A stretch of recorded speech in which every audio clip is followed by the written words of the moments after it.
1,000 days ago tomorrow, Russia invaded Ukraine. It has been a very, very long war, and it doesn't really look like it's going to end anytime soon.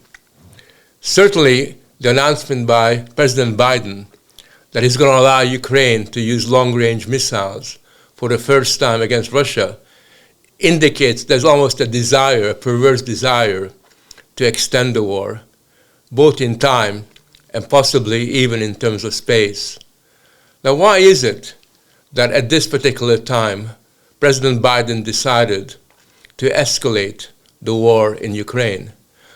Arguably, it's because he wants to make sure that by the time Trump becomes president and takes over from him, he will be implicated in a war that's been started and has been escalated, making it more difficult for President Trump to come to some kind of agreement, to come to some kind of peace arrangement, to make sure that Russia and Ukraine stop fighting with each other.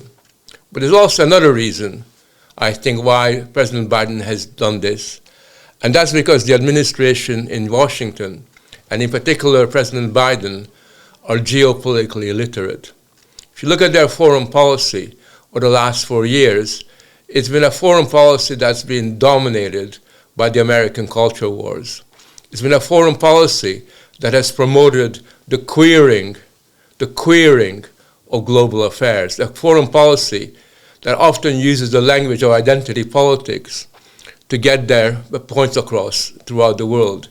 It's been a foreign policy that insists that embassies fly the rainbow flag and that every country in the world buys into the LGBTQ ethos that prevails in the State Department in the United States. Now that may be all right within America.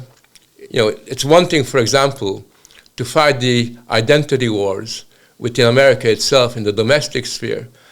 But when you export that to the rest of the world, it does lead to a lot of confusion and disorientation. For a start, it means that instead of paying attention to your foreign affairs interest, to realpolitik, to what the nation really needs, you become so obsessed with the values that are at issue in the culture in America and in the West that you lose sight of what really needs to be done. And what I would argue that has happened is that geopolitics, particularly in the West, has become totally interwoven with the culture wars, to the point at which diplomats and statesmen are no longer behaving like diplomats and statesmen.